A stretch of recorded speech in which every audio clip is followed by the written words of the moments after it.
নমস্কার, বাঙালির পেট পুজো চ্যানেলে আপনাদের সকলকে জানাই স্বাগত। আমরা অনেকেই কিন্তু চাল ভাজা খেতে পছন্দ করি। কখনো বা এই চাল ভাজা দোকান থেকে কিনে খাই, কখনো বা ট্রেনে বাসে যাতায়াতের পথে আমরা কিনে খাই। এই চাল ভাজা আজকে আমি ঘরে তৈরি করব। তো কীভাবে তৈরি করব সেটা আপনাদের সঙ্গে শেয়ার করছি। প্লিজ আপনারা স্কিপ না করে সম্পূর্ণ ভিডিওটা দেখবেন। আমি এই চাল ভাজা তৈরি করার জন্য 1 বাটি বাসমতি চাল নিয়েছি। এই চালটা আমি কালকে ধুয়ে রোদে শুকিয়ে রেখে দিয়েছিলাম। এই চাল ভাজা শুধু যে বাসমতি চাল দিয়ে করা যায় সেটাও না, ঘরে যে ভাত খাওয়া হয় সেই চাল দিয়েও খাওয়া যায়। তবে বাসমতি চাল দিয়ে করলে একটা সুন্দর সুগন্ধ হয়, এই জন্য আমি বাসমতি চালটাই নিয়েছি। এবার একটা বাটির মধ্যে আমি অল্প একটু জল নিয়ে নিচ্ছি আর অল্প একটু নুন নিয়ে নিচ্ছি। এবার নুন দিয়ে জলটাকে গুলিয়ে নিচ্ছি। এবারে এই নুন জল থেকে 1 চামচ জল নিয়ে নিচ্ছি, নিয়ে এই চালের মধ্যে চারপাশে ছড়িয়ে দিয়ে দিচ্ছি।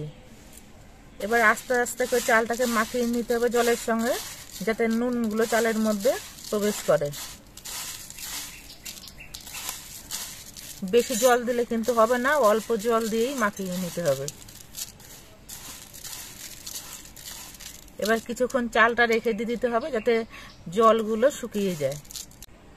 আমি চালগুলোকে নুন জল মাখিয়ে 10 মিনিটের মতো রেখে দিয়েছিলাম। চালগুলো একেবারে শুকিয়ে আগের মতো ঝরঝরা হয়ে গেছে। সম্পূর্ণ নুন জলটা টেনে নিয়েছে আর হাওয়ায় চালটা শুকিয়েও গেছে।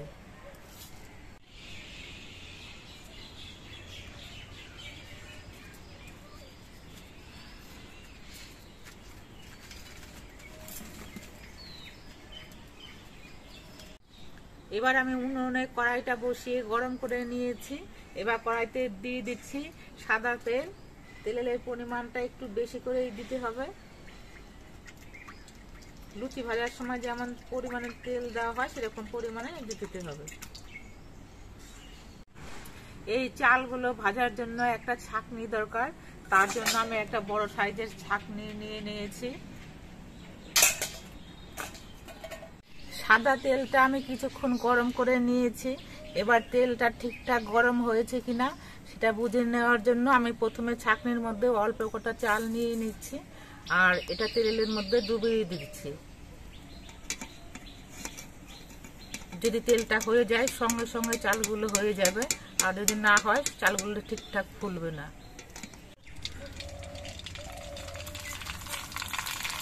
তেলের মধ্যে চালগুলো দেওয়ার পরে দেখুন ফুলে উঠেছে কি সুন্দর, এতে বোঝা যাবে যে তেলটা গরম হয়ে গেছে।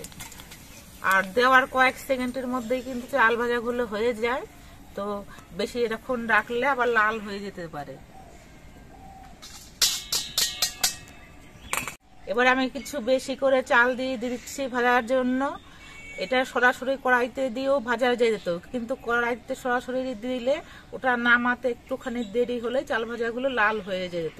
এই জন্য ছাঁকনির মধ্যে করে ভেজে নিচ্ছি।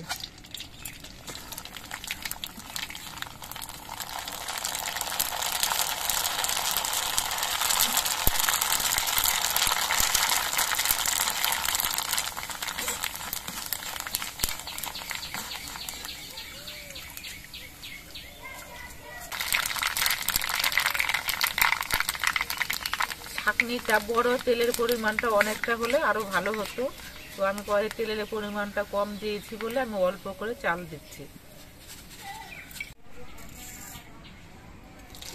তেলে দেওয়ার সঙ্গে সঙ্গে চালগুলো ভাজা হয়ে যাচ্ছে আর কত সুন্দর হয়েছে। এই জন্য ছাঁকনির মধ্যে করে ভাজতে হচ্ছে, কারণ না হলে তেল থেকে ঢালতে ঢালতেই পুড়ে যাবে।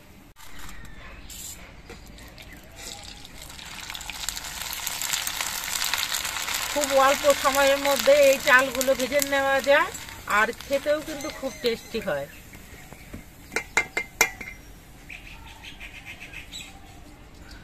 আমি ছোট বাটির 1 বাটি চাল নিয়েছিলাম, দেখুন তাড়াতাড়ি কতগুলো চাল ভাজা হয়ে গেছে, একেবারে ঝরঝরা। খাবারটাকে আরেকটু টেস্ট করার জন্য একইভাবে আমি কিছু বাদাম ভেজে নিচ্ছি। বাদামটাও কিন্তু খুব তাড়াতাড়ি ভাজা হয়ে যায়, তার জন্য আমি ছাঁকনির মধ্যে করে ভেজে নিচ্ছি। বেশি ভাজলে বাদামটা পুড়ে যাবে। বাদামগুলো ভাজা হয়ে গেছে, এটা আমি চাল ভাজার মধ্যে দিয়ে দিচ্ছি। এবার আমি কিছু কারি পাতা একইভাবে ভেজে নিচ্ছি। কারি পাতাটা তেলের মধ্যে আর সঙ্গে সঙ্গে ভাজা হয়ে যায়।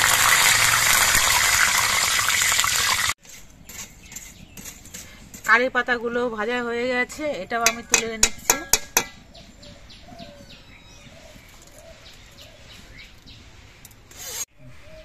কড়াইতে তেলের পরিমাণটা দিতে হয়েছিল একটু বেশি, কিন্তু ভাজতে যে খুব একটা তেল লেগেছে সেটা কিন্তু না। দেখুন কড়াইতে অনেকটাই তেল রয়ে গেছে, এই তেলটা দিয়ে আবার রান্না করে খাওয়া যাবে।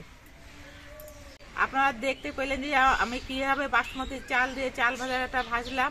আপনারাও একদিন ঘরে তৈরি করে এরকম খাবেন, দেখবেন খেতে অনেকটাই আলাদা মজা পাবেন। কিনে যতই খাওয়া হোক না কেন, নিজের হাতে তৈরি করে খাওয়ার কিন্তু একটা মজাই আলাদা। তো এবার আমি এই সব কিছু দিয়ে চাল ভাজাটা মাখিয়ে নিচ্ছি।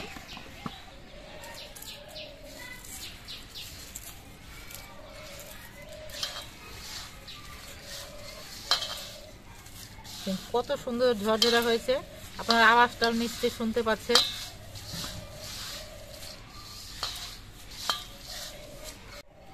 এরকম চাল ভাজা যেমন শুধু শুধু খাওয়া যাবে, তেমনি সন্ধ্যাবেলা চায়ের সঙ্গেও কিন্তু খাওয়া যাবে। আমি একটুখানি চাল ভাজা খেয়ে দেখছি কেমন টেস্ট হয়েছে।